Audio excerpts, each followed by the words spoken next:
It's pretty hard to shake that, isn't it? Or your courage. Why is it that you're sitting there alone at night with your laptop on your lap? What the hell is wrong with you? Well, nothing. It's just we should dispense with sexual shame. It's like, no, probably not. That's probably not the answer. The brain is a learning prediction machine. And if your brain learns to be aroused by watching other people have sex, it is not necessarily going to carry over to the ability to get aroused when you're one-on-one with somebody else.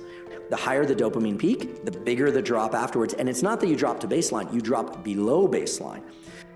Because novelty is a sexual kick, it has to stay novel, and that means that over time it's going to become more extreme. So that's not good. Well, so how do you resensitize yourself in some sense? Well, you stop. You stop. And then hopefully you recover. The absolutely pathologic situations for any animal or human is to be able to access repeated dopamine surges without effort or any pursuit that's self-directed, or that's directed, I should say. So for instance, cocaine, a drug which potently increases dopamine, or methamphetamine, which potently increases methamphetamine, but doesn't require any sort of adaptive action pursuit except to acquire the drug and spend money on it. No sacrifice. No sacrifice. So essentially what ends up happening is the circuit that gets rewarded is only the drug-seeking behavior, and no other behavior will give the kind of potent dopamine release that cocaine or methamphetamine will, which is why they are so pernicious. You get this rush of adrenaline, so he gets that high, that whether it's masturbation or whatever it is that gets him to that point. But then you have this, just say like cocaine, after it's over though, you'll see this decreased blood flow again to the prefrontal cortex. The prefrontal cortex, for lack of a better word, is our CEO.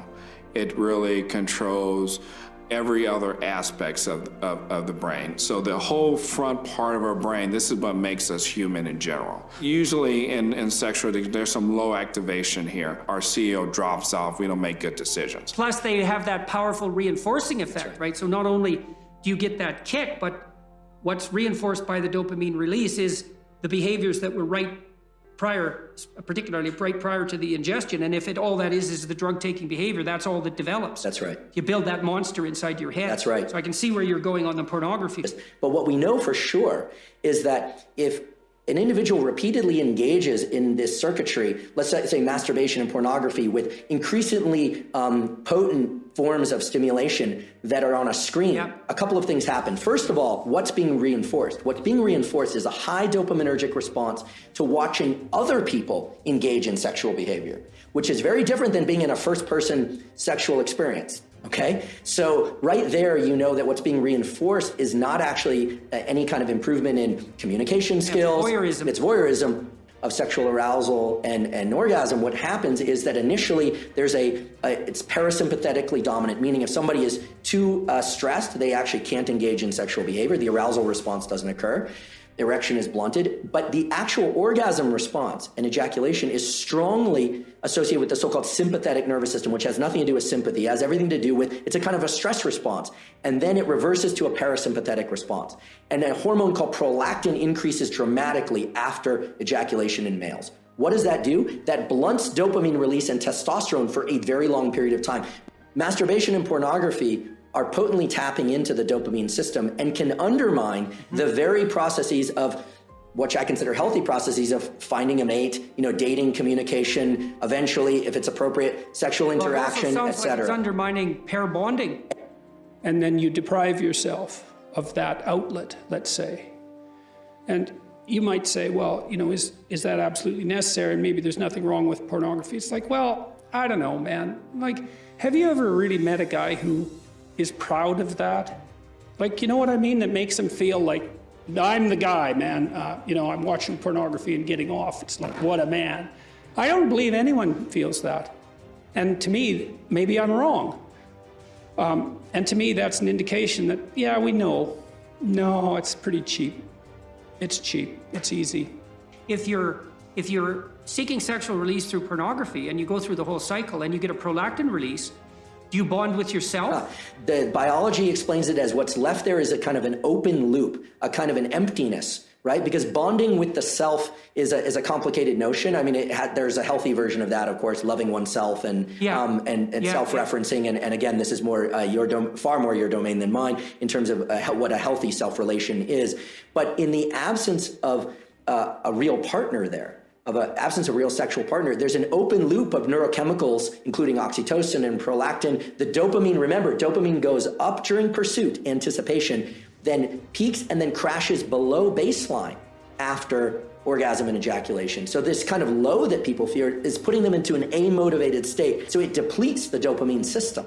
And it's likewise in drugs of abuse and addiction, it eventually depletes the dopamine system. Initially, there's a huge dopamine surge with drugs of abuse like methamphetamine and cocaine. But over time, people are using more and more to achieve what is not such a great high. You even see this a little bit with kind of consumption of energy drinks. Like people are taking more and more chemicals within their energy drinks and they're thinking about loud, fast music, energy drinks. It's kind of stacking of dopaminergic tools. You know, what do we need to drive us forward to have the adventure of our life? You know, well, some deprivation, that's for sure. That heightens desire and drive. And maybe you need that. You're afraid to approach a woman. Well, you remove part of your drive with pornography. And so now you don't have that sexual urge to overcome that anxiety. And so you stay timid for your entire life. You know, maybe not, but maybe.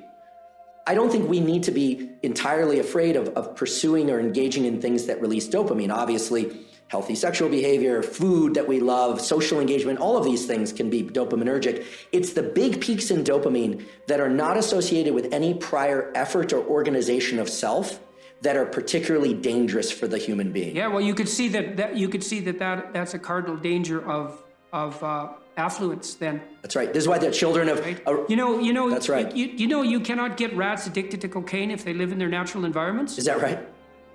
You can only get rats addicted to cocaine if they're isolated rats in a cage. Yeah, they won't bar press for cocaine in a natural environment, and it's because they have alternative sources of dopaminergic gratification. They don't have a value hierarchy. So Pleasure Island, it's a good example. Those kids that were brought there were lost. So they didn't have anywhere to go. They didn't have an identity. So they default to local pleasure. And that's better than none. Although the problem with local pleasure, well, as the narrative made clear, is that you better look out if you're impulsive because it's going to kick back on you hard. And the reason is you're only considering the immediate time frame. And the problem is that things propagate across all the time frames. And so just because something works really well this second doesn't mean that it's a tenable solution to the class of all problems. So, and if you keep doing it, you will get less and less dopamine from it. So understand what you're doing. It's like your pre-workout. 1 scoop the first time, you feel like you can jump over a building. 2 scoops the next time, yeah. Pretty soon you're taking 4 scoops of that, 4 espressos, and you're kind of sitting in the parking lot texting on your phone. Well, what's going on? Well, you're dopamine depleted. So don't dopamine deplete, and then you won't deplete your ability to go increase testosterone. So competition, effort, short intense workouts, short-ish intense workouts, sleep, and then you do have to nourish.